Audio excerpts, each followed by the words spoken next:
Hey guys, it's Sarah and I'm here with a Top 5 Wednesday for this week.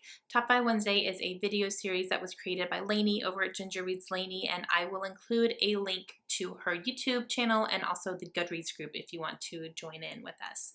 So this week we are talking about the top 5 books that were suggested to us that we loved. So it's something that someone suggested that you read and then you decided to do that based on that suggestion and you absolutely loved it. So here we go. I'm going to go ahead and rank these in order, kind of. I don't normally do it in order, but this one kind of does have an order based on just how much I loved them. So for number 5, I'm going to go with The Book Thief by Marcus Cusack. I had a lot of people suggest this book to me just because they were saying it was their favorite book. Particularly my friend Wendy loved this book and she kept telling me, you need to read this, it's so good. And after she suggested it, I actually did pick it up and try to read it. And I could not get into it at first, so I put it down and DNF'd it. But then I picked this up just this past December. I picked it back up again and said, you know what, I'm going to give this another shot. I'm really glad I did. It still did take me about halfway through to really be completely invested in it. But once I was in it, I was in it. And I did love it. I ended up giving it 4 stars. So yeah, so The Book Thief. Number 4 is a book series that was suggested to me by my sister, and that is the Jack Daniels series written by J.A. Conrath. This is a book series that follows a detective named Jacqueline Daniels, and everyone calls her Jack Daniels, and she hunts serial killers, and they are super creepy, crazy serial killers. Like, the way that he describes these people is insane, and it's creepy, and it's disturbing, and I physically shuddered quite a bit because of how messed up these characters were, and you are inside their heads sometimes. So that was very creepy, and there were a lot of situations where I was like, I don't ever want to go to a buffet again. Nope, I don't. So there's that. But this book series has, I think, 8 books in it.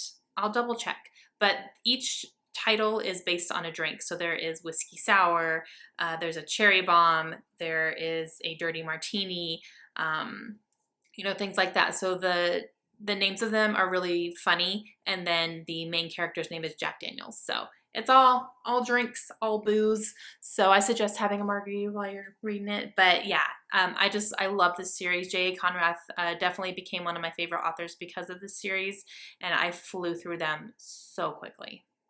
Number 3 is going to be another book series that my sister suggested to me. She is just full of good suggestions, isn't she? So these books are the Argano Vampire series, and this is written by Lindsay Sands. There are currently 23 books. No, number 23 is about to come out. Just kidding. Number 23 is about to come out this month in February, and then number 24 comes out in September. I've already pre-ordered both of them. But lots of books in this one, but I have read all of them except for the last release, which is number 22, so I'm going to read that one soon. But this book series follows a really big family of vampires that live in Canada, and each book follows one person from that family. So the first book is definitely a setup. There is a main character from the family, but then as you go along, each other book follows a different member of the family, and you kind of see some of their backstory. You also see who they end up with, which is their life mate, which is what they're called. So it's the one perfect person that the universe chooses for them. And you really see them interact with these people and meet these people and what has to happen in order for them to be together, because if they're going to be together forever, they both have to be immortal. Sometimes their life mates are immortals as well, which makes it easy. Majority of the time they're not, so they have to convince humans to turn into vampires, which is not always a yes or no answer. So it's really good, and there's always a villain in each one, and trials and tribulations and things they're going through, but they are very, very good. I enjoyed every single story, and they are adult, so there's adult content between violence and sexual content in them, so just be aware of that. If it's something you want to try, there is adult sexual situations, but they are very good. They're such easy reads. I fly through them quickly, and this is a series that I pre-order all the new ones that are coming out, and I download them onto my Kindle because I love them so much.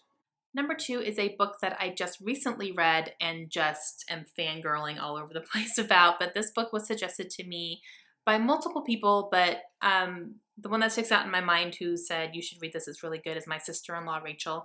And she told me to read Hopeless by Colleen Hoover, and I did in January, and I love this flipping book. It is so good. It's very heartbreaking. The story in here is just unbelievable, but still believable at the same time. Like, it's very realistic. The things that some of these characters are going through is very realistic. But at the same time, you're just like, oh my gosh, how can somebody survive that and like still be okay? Like, you're okay. How are you okay?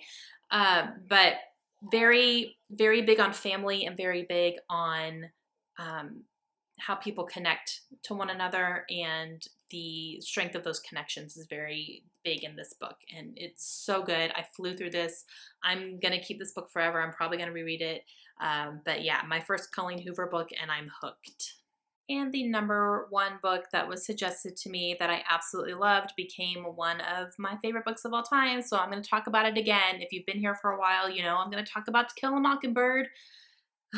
So my mother has been pestering me. I'm going to say it. She pestered me to read this book because I was never assigned this in school, in high school or college. None of my teachers ever assigned me to read this book. Therefore, I never read it. And my mom has been bugging me for the better part of 10 years to read this book because this is one of her favorite books of all time. And my sister read it in school, and she loves it too.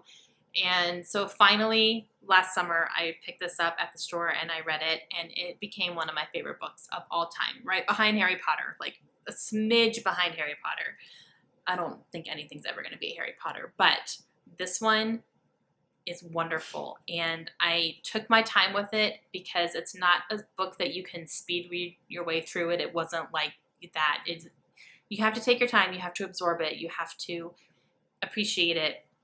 And it's literally one of the best written books with some of the best written characters. And ugh, it's so good. You probably know what I'm talking about because you probably read this. But yes, I loved this book so much. All right, guys, that's it for me. So those are my top 5 books that were suggested to me by other people that I absolutely loved. Please leave a comment and let me know what some of your favorite suggested books have been. Maybe something you wouldn't have picked up on your own, but someone suggested it to you and you picked it up to read it. I'd love to hear your thoughts as well. I hope you guys have a great day. I'll see you again soon. Bye.